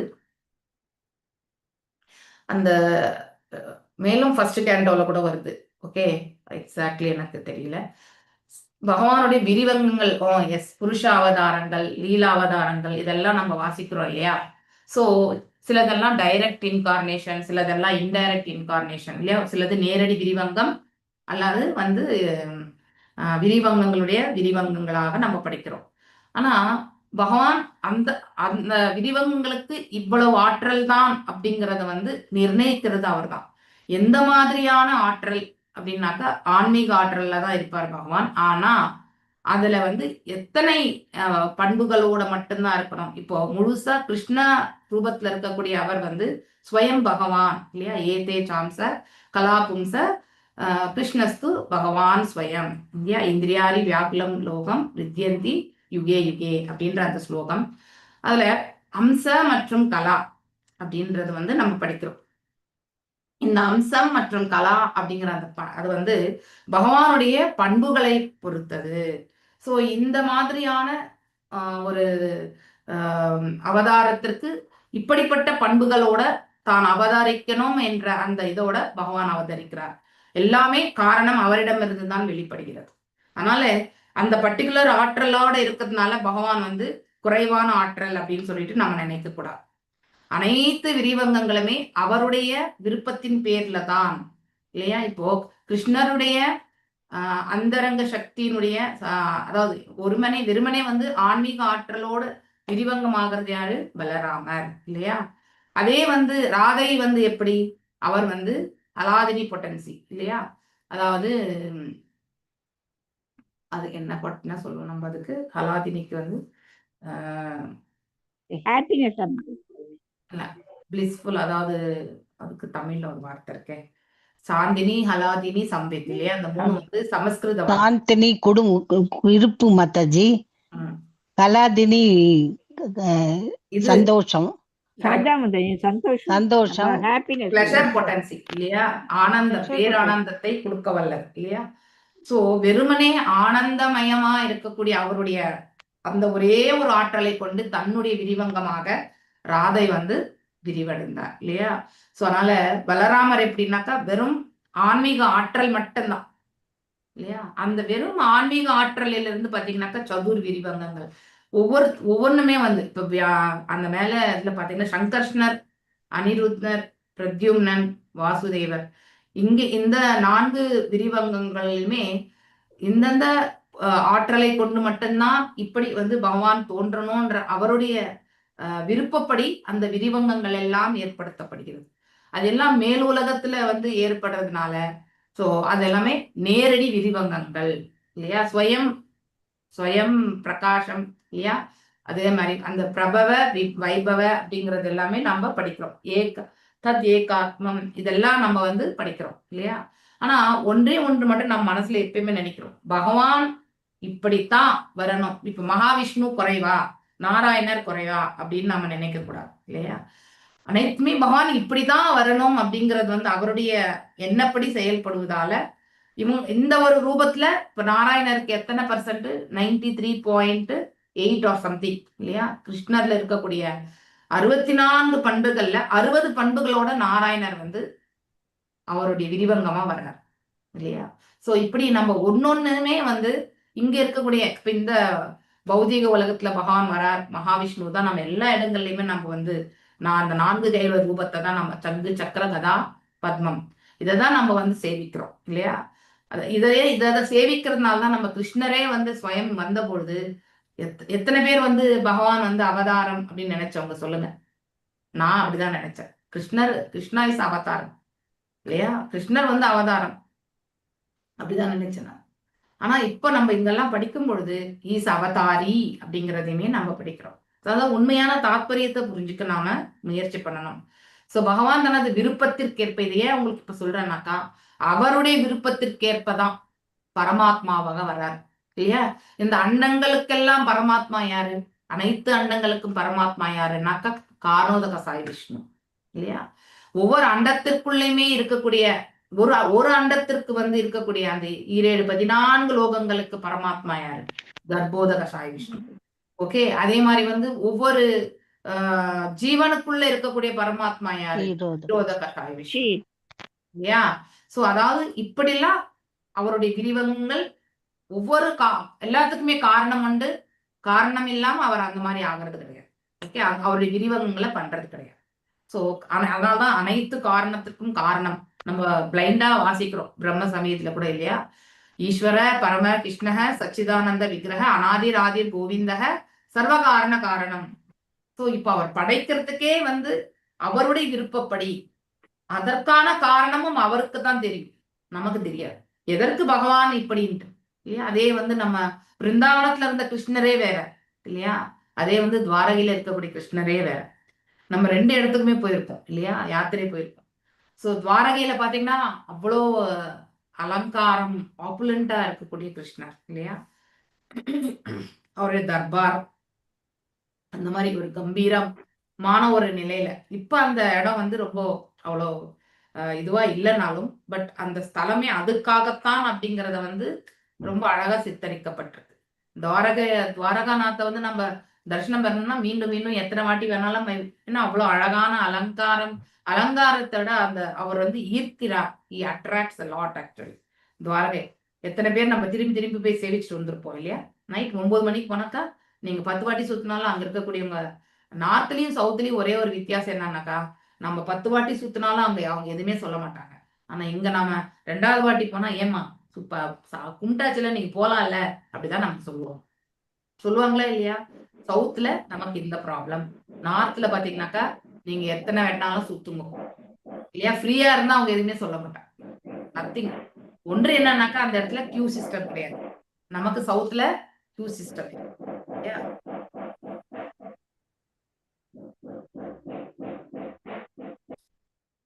பத்மா மாதாஜி தான் இந்த கர்கர் சவுண்ட்.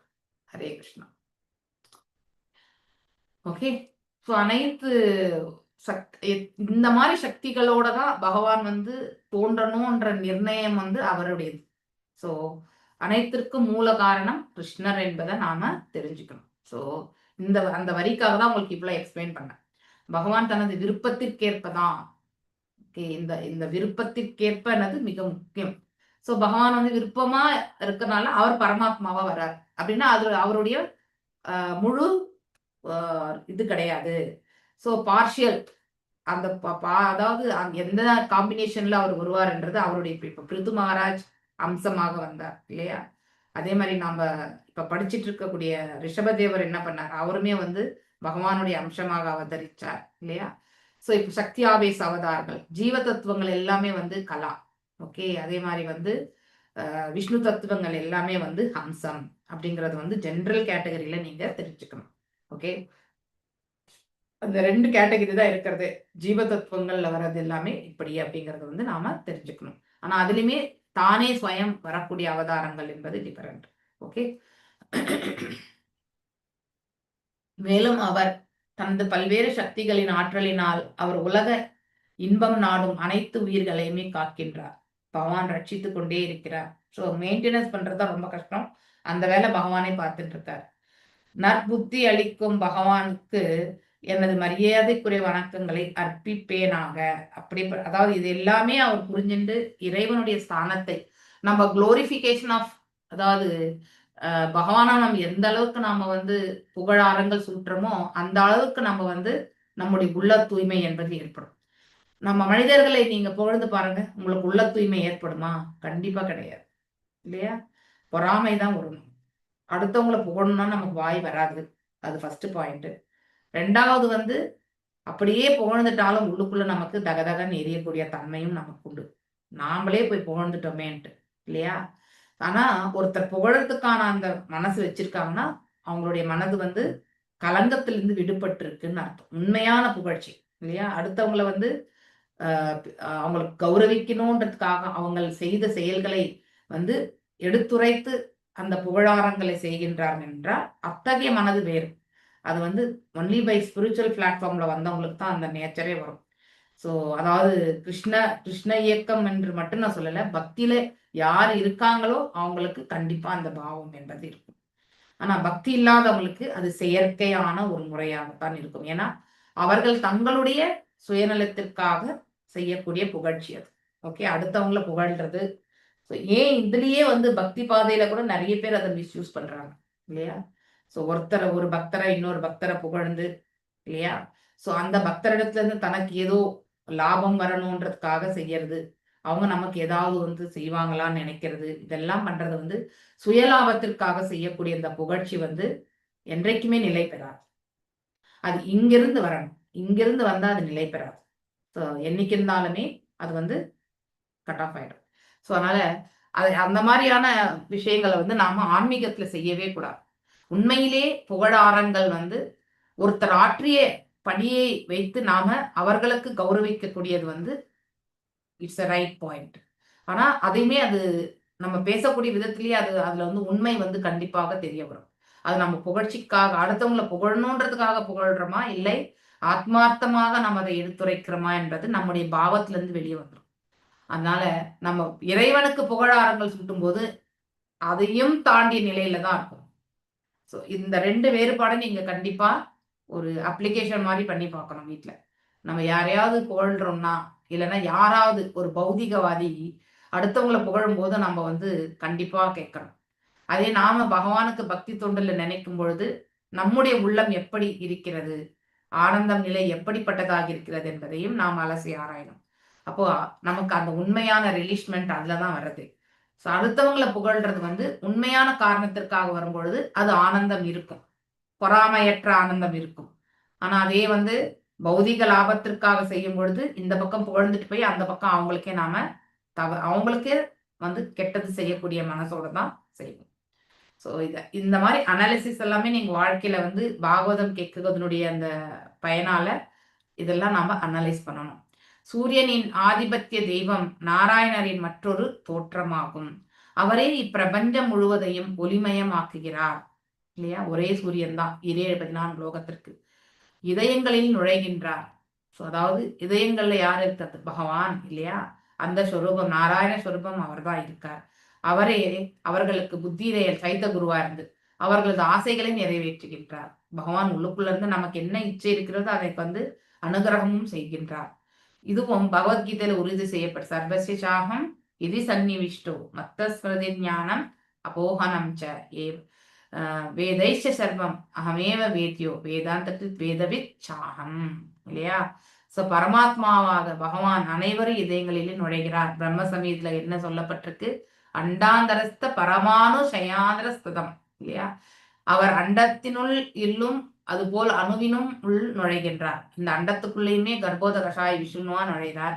ஒவ்வொரு அணுவிலுமே வந்து பரமாத்மாவாக இருக்கின்றார். அணுவளவு இருக்கக்கூடிய இந்த அணுவுக்குள்ளுமே அணுவா இருக்கக்கூடிய இந்த ஜீவனுக்குள்ளேயுமே அவர் வந்து உட்புகுந்திருக்கிறார். ரிக்வேதத்துல ஆதிபத்திய தெய்வமான சூரியன் இம்மந்திரத்தினால் துதிக்கப்படுகிறார். யாயே சதா சத்ருது மண்டல மத்தியவர்த்திய நாராயண சரசி ஜாசன சன்னிவிஷ்டக. அதாவது சூரியனில் பகவான் நாராயணர், அதாவது சூரிய நாராயணர் கூட சூரியனே வந்து ஒவ்வொரு நாமம் உண்டு. ஒவ்வொரு இதுக்குமே வந்து பாத்தீங்கன்னாக்கா டிஃப்ரெண்ட் நாமங்கள் இல்லையா? வெவ்வேறு சூரியன்களை கூட சொல்லணும். அப்படின்னா இந்த படைக்கும் காலத்துல வந்து வரக்கூடிய அந்த இதுல இருந்து பாக்குறது. ஓகே, சோ விவஸ்வான் நம்ம படிக்கிறோம், சூரிய நாராயணர் இதை படிக்கிறோம் இல்லையா? வெவ்வேறு நாமங்கள்.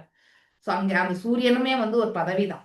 ஓகே, அதற்கு தகுதியான ஒரு ஜீவன் தான் வந்து அந்த சூரிய நாராய பதவியை வந்து ஏற்றுக்கொள்வது. சூரியன் எழுவதை போல் ஒவ்வொரு உயிர் வாழியும் இம்மந்திரத்தை ஓதி பகவான் நாராயணை சரண் புகுதல் வேண்டும் இல்லையா? நாராயணர் தாமரை மறையில் வீற்றிருக்கிறார். மரம் செடி கொடிகள் வாழ்கின்றன, நிலவொளியிலும் கூட தாவரங்கள் மூலிகைகள் வளர்கின்றன. ஏன்னா வாழ்வு ரசம் நிலவிலிருந்து தான் வருது. சூரியனில் இருக்கும் நாராயணர் இப்பிரபஞ்சம் முழுவதுமே காக்கின்றார். வெப்பம் தேவை இல்லையா? ஆகையினால் நாராயணர் காயத்ரி மந்திரம் அல்லது ரிக்வேத மந்திரங்களால் துதிக்கப்பட வேண்டும். அல்லது சூரிய காயத்ரின்னு கூட சொல்லுவாங்க இல்லையா? ஸோ எல்லா காயத்ரிகளுமே இருக்கு. ஒவ்வொரு நவகிரகத்துக்கும் காயத்ரி உண்டு. ஸோ ஈவன் பகவானுடைய அவதாரங்கள்ல கூட வந்து காயத்ரி உண்டு. நரசிம்ம காயத்ரி உண்டு. இது மாதிரி காயத்ரிகள் வந்து உண்டு. ஓகே, அந்தந்த காயத்ரி மாதாஜி சூரிய காயத்ரி சொல்லட்டுமா மாதாஜி? இல்ல இருங்க. இவ்வாறு ஸ்ரீமத் பாகவதம் 5ஆம் காண்டம் 7ஆம் அத்தியாயம் பரத மன்னரின் செயல்கள் என்னும் பகுதிக்கு பக்தி வேதாந்தருடைய பொருளுரை வந்து நிறைவடைகிறது. வஞ்சகல்பதாரூபியஸ்ச கிருபா சிந்துப்யேவச பதீதனாம் பாவனேபியோ வைஷ்ணவேபியோ நமோ நமः. अनंत कोटि वैष्णव वृंद की जय. रामाचार्य हरिदास ठाकुर की जय. हरे कृष्णा कृष्ण कृष्ण हरे हरे राम हरे राम हरे राम.